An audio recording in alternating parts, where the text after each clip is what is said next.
Shalom, perkenalkan nama saya Jenny Kais, SPDK.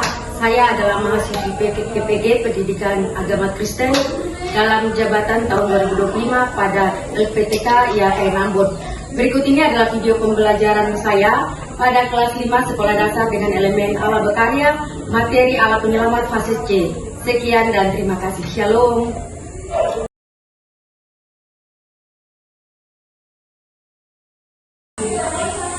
Shalom, selamat pagi.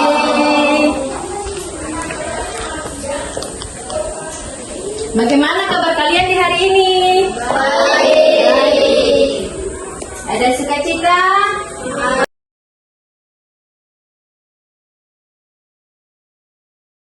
Selamat pagi Tuhan. 1, 2, 3. Selamat pagi Tuhan, tanpa terima kasih. Tuhan telah pelihara kami setiap hari. Matahari bersinar dan burung pun bernyanyi. Tambah cintanya. Oke, agar dapat menerima pelajaran dengan baik, memahami materi, dan menjadi berkat untuk masa depan kami. Amin. Terima kasih Tuhan kepada kita, dan kita ingin belajar bagaimana merespon kasih Tuhan dalam hidup kita. Tuhan punya kasih kepada kita. Yang pertama, Tuhan kasih nafas hidup. Oh, tidak mungkin nafas hidup kita beli di sana, tidak mungkin kita beli di sini, tidak. Tapi karena pemberian Tuhan secara cuma. Oke. Jangan panik ya. Kita ice breaking dulu. Tepuk 4, konsentrasi. Tepuk 5, siap belajar. Sekarang kita siap belajar. Kegiatan pertama, kalian tidak bisa buka pada buku siswa kalian. Kita di situ ada lagu tapi ibu ganti. Agar jangan ku sesat, selalu harus ku rasakan bahwa Tuhan ku dekat, maka jiwaku tenang, takkan takut dan enggan bila Tuhan. Kematian dan kebangkitan Yesus dalam tugas kelompok. Di sini ada masing-masing tugas kelompok yang kalian harus presentasikan nanti di depan kelas. Yang pertama yaitu materi diskusi pertama, yaitu perjamuan terakhir. Mau diambil oleh kelompok ini boleh perjamuan terakhir. Yang berikut, penangkapan Yesus. Saat Yesus ditangkap, di situ ada saksi Yesus tangkap. Siapa yang mencium Yesus? Siapa yang mencium Yesus? Dia katakan kepada prajurit, orang yang kucium. Siapa yang mencium Tuhan? Yudas. Dan Yudas lagi yang mencium Tuhan bagi Yesus, karena dia katakan kepada prajurit, orang yang kucium itulah dia orangnya. Boleh kelompok sini materi diskusinya penangkapan Tuhan Yesus. Penyaliban Tuhan Yesus. Yesus disalibkan di antara dua orang siapa? Penjahat. Di antara dua orang penjahat. Jadi Yesus di tengah-tengah, dua orang penjahat berada di samping kiri kanan. Lanjut, kelompok di belakang boleh.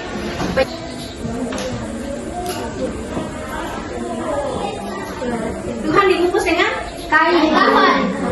Tuhan dibungkus dengan kain kafan sebelum dikuburkan. Boleh kelompok sebelahnya kematian Yesus. Kebangkitan Yesus karena sudah penuh, jadi kita batas dengan 3 kelompok. 1, 2, 3. Oh, kelompok sini sudah kan? Sudah.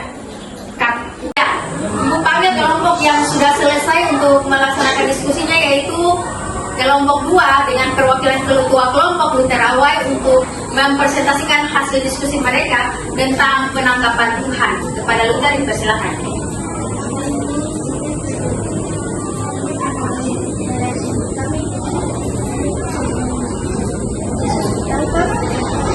Yesus bersama murid-muridnya di Taman Getsemani, lalu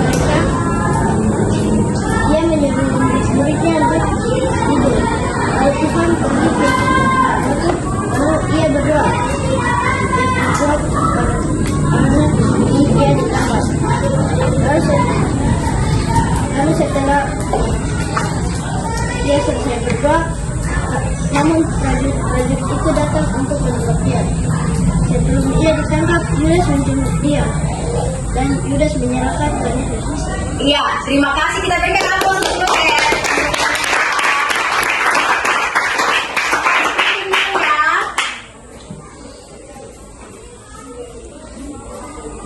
Sebelum Ibu menjelaskan, kita akan ice breaking dulu. Tempo fokus. Melihat, mendengar, mengingat, fokus. Kalau sudah fokus berarti tidak boleh cerita lagi, harus tenang karena kita akan mendengarkan penjelasan.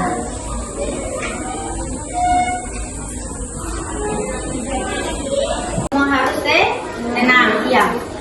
Ibu akan menerangkan tentang menghayati penderitaan, kematian, dan kebangkitan Yesus.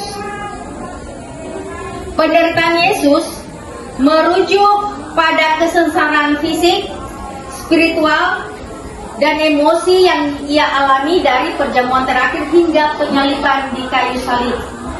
Makna penderitaan Yesus yang pertama yaitu penebusan dosa, yaitu penderitaan Yesus dimaksudkan untuk menebus dosa manusia, menguduskan mereka dan memungkinkan mereka menjadi benar di mata Allah. Yang kedua, bukti kasih Allah. Karena penderitaan Yesus adalah bukti cinta Allah yang begitu besar, sehingga dia mengorbankan anaknya yang tunggal untuk menyelamatkan yang hilang. Dan yang ketiga, teladan ketaatan, yaitu penderitaan Yesus juga menjadi contoh ketaatan Yesus kepada Bapaknya. Yesus punya Bapa yaitu Allah. Dan kesediaannya untuk menanggung segala sesuatu demi tujuan yang besar. Contoh-contoh konkret dalam kehidupan kita sehari-hari, penderitaan Tuhan, contoh konkret dalam hidup kita sehari-hari, yang pertama yaitu penolakan dan pengkhianatan. Tuhan Yesus dikhianati oleh Yudas, dia dijual oleh Yudas. Dan contoh konkret dalam hidup kita juga bisa dikhianati oleh teman dekat, kita bisa dikhianati juga oleh keluarga. Yang berikut, Yesus juga difitnah dengan tuduhan palsu. Yesus dituduh menghasut rakyat, dan itu juga terjadi dalam kehidupan pribadi kita. Kadang orang lain merusak nama baik kita. Orang pergi cerita kita sembarang-sembarang, ternyata itu tidak benar. Yang berikut, penganiayaan dan kekerasan. Tuhan mengalami itu, dan dalam kehidupan nyata kita juga mengalami itu. Kita mengalami seperti apa? Kita dapat pembulian dari teman sendiri. Tahu bully kok? Nah, kita dibully oleh teman sendiri. Terus ketidakadilan, Tuhan juga mendapat ketidakadilan. Meskipun tidak bersalah, tapi Tuhan tetap dihukum. Ketidakadilan juga terjadi kepada kita. Kadang kita dihukum atas kesalahan yang tidak dilakukan oleh kita. Mungkin teman kita yang melakukan ini, tapi kita dihukum oleh orang kita dihukum juga. Seperti itu. Terus kemiskinan dan kekurangan. Tuhan hidup dengan penuh kemiskinan. Tuhan hidup dengan penuh kekurangan. Dia tidak punya tempat untuk berteduh. Sama juga dengan kita.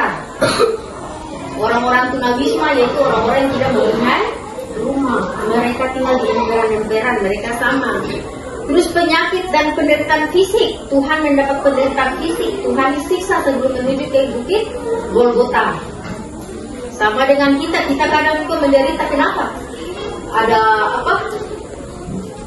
Begal-begal di jalan, kekerasan di jalanan yang terjadi kepada kita. Yang berikut, kehilangan orang yang dicintai. Tuhan merasa sedih waktu dia kehilangan Lazarus. Sama juga dengan kita. Kita bersedih kalau kita kehilangan orang yang sangat kita cintai, mungkin anggota keluarga kita.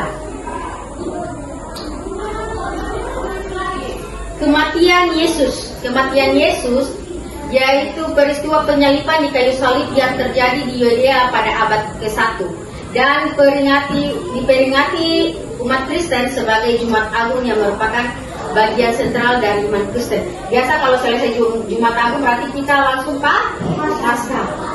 Kita menunggu kebangkitan Tuhan. Iya. Makna kematian Yesus, yang pertama penebusan dosa, yang kedua kasih karunia akan Allah, dan yang ketiga awal kemenangan atas maut. Kematian Yesus bukanlah akhir, tetapi merupakan awal dari kemenangannya atas maut melalui kebangkitannya. Contoh-contoh konkret dalam kehidupan kita, Yesus mengorbankan dirinya untuk menebus dosa kita. Sama dengan kita, guru berdedikasi untuk mendidik murid-muridnya. Terus seorang ibu, dia mengorbankan hidupnya untuk membesarkan anak-anaknya. Itu, ibu melahirkan kita, ibu membesarkan kita. Itu adalah pengorbanan. Yang berikut adalah kasih tanpa syarat. Karena Tuhan mengasihi kita, dia mau menebus dosa kita. Dia tidak meminta syarat apapun. Sama dengan kasih orang tua juga kepada kita. Seorang teman yang sejati juga dia tidak akan meninggalkan sahabatnya saat sahabatnya membutuhkan pertolongan. Yang berikut pengampunan. Kematian Yesus membuka jalan bagi pengampunan dosa. Adakah di sini yang sudah mengampuni teman yang melebihi dia? Ada. Adakah di sini yang sudah mengampuni teman yang sudah menyakiti hatinya? Ada. Atau bila mengampuni harus dibalas? Harus memiliki sifat Tuhan, yaitu sifat mengampuni. Ya. Terus penjelasan tentang kebangkitan Yesus adalah peristiwa sentral dari dalam kekristenan, di mana Yesus Kristus dibangkitkan dari kematian dan kembali hidup pada hari ketiga setelah kematiannya. Makna kebangkitan Yesus yaitu kemenangan atas dosa dan maut. Kebangkitan Yesus menunjukkan kemenangannya yang mutlak atas kuasa dosa dan kematian, sehingga umat manusia tidak lagi hidup dalam belenggu dosa. Contoh-contoh konkret. Yang pertama, kebangkitan Yesus memberikan harapan di tengah situasi yang tampak tidak ada harapan. Di saat kita, dalam kehidupan kita, di saat kita sakit yang sudah kronis, yang sudah parah, pasti ada harapan untuk sembuh. Atau mungkin dia sudah sakit, dia sudah tidak mau sembuh lagi. Pasti mau sembuh toh? Dengan berharap kepada Tuhan. Tapi kalau berharap pada Tuhan berarti harus berdoa dan bekerja. Jangan berharap pada Tuhan tapi tidak minum obat. Sama saja, jangan minum obat tapi tidak berdoa kepada Tuhan. Harus ora et labora, berdoa dan bekerja harus jalan seimbang. Berdoa kepada Tuhan, pergi ke dokter, dapat obat, minum obat, berdoa, maka kesembuhan akan diperoleh. Harapan tetap ada. Kita masuk pada kegiatan kelima, yaitu mari berdiskusi hal yang dapat dilakukan untuk meneladani sifat Yesus yang rela berkorban, teladan pengampunan dari Allah, dan cara memberitakan kebangkitan Yesus. Bahkan memberikan penjelasan Yesus disalibkan. Yang pertama, Yesus ditangkap dan diadili, dia dihukum dan mati di kayu salib, dan dia disalibkan di bukit. Yesus disalibkan di bukit Golgota. Yesus mati, Yesus menyerahkan nyawanya dan dia dikuburkan, dan ada batu besar yang menutup. Tuhan Yesus punya kubur.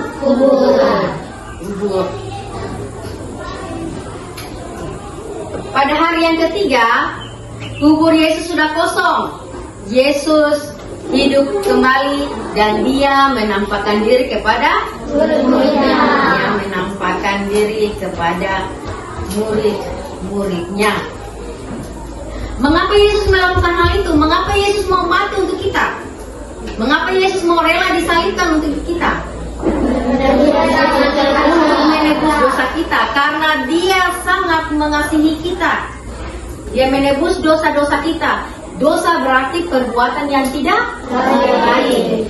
Dan supaya kita bersahabat lagi dengan Tuhan. Apa artinya bagi kita? Yaitu kita diselamatkan dari dosa. Kita diampuni jika kita berbuat salah dan bertobat. Kita bisa hidup baru bersama Tuhan. Jadi kalau hidup baru itu berarti hal yang lama itu ditinggalkan. Kalau dia suka nakal, suka melawan mama, ditinggalkan. Dia hidup baru bersama Tuhan, berarti aduh yang lama-lama Yesus melawan mama tuh janganlah, bisa tidak mau melawan. Karena saya sudah hidup baru. Hidup baru. Bagaimana kita menunjukkan ungkapan syukur kepada Tuhan? Berdoa dan berterima kasih kepada Tuhan. Menyayangi teman dan keluarga. Menolong orang yang membutuhkan. Dan yang terakhir yaitu dia berbuat jahat. Ayat hafalan kita 1 Korintus 15 ayat 14. Ini adalah tugas rumah pengayaan. Jadi nanti kalian pulang ke rumah baru kalian itu hafalkan 1 Korintus 15 ayat 14 dengan bunyi, tetapi andai kata Kristus tidak dibangkitkan, maka sia-sialah pemberitaan kami dan sia-sialah juga kepercayaan kamu. Kesimpulan dari materi ini yaitu Yesus mati dan bangkit karena kasih-Nya kepada kita, dan yang kedua kita harus bersyukur dan membalas kasih-Nya dengan baik. Ada yang mau bertanya? Boleh yang mau bertanya.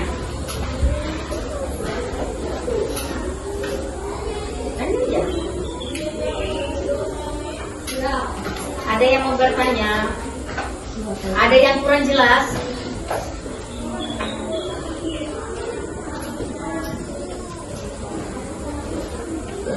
Kalau tidak ada,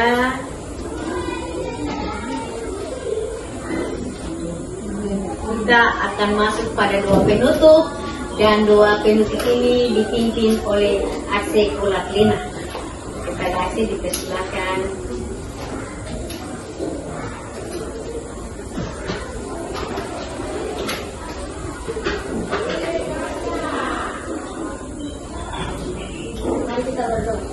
Selamat pagi Tuhan, hari ini kami telah belajar. Tuhan, terima kasih karena Engkau telah menjaga kita dari pagi sampai di saat belajar ini. Tuhan, terima kasih karena di pagi hari ini Engkau telah mengasihi kita nafas hidup, dan kami masih bisa melihat teman-teman dan guru-guru kami. Terima kasih Tuhan, karena Engkau sangat baik, Engkau mulia, sampai Tuhan mau mati dan itu mau menebus dosa kita. Tuhan, terima kasih karena kemuliaan Tuhan di pagi hari ini kami bisa berbicara dan masih bisa makan, minum dan minum obat. Tuhan, terima kasih karena kemuliaan Engkau sampai di saat pagi hari ini. Terima kasih karena Tuhan juga telah menjaga kami dari kemarin, dari malam sampai pagi ini. Dan Tuhan masih mau mengasihi kita di pagi saat ini untuk pergi ke sekolah. Terima kasih Tuhan, kemuliaan. Terima kasih.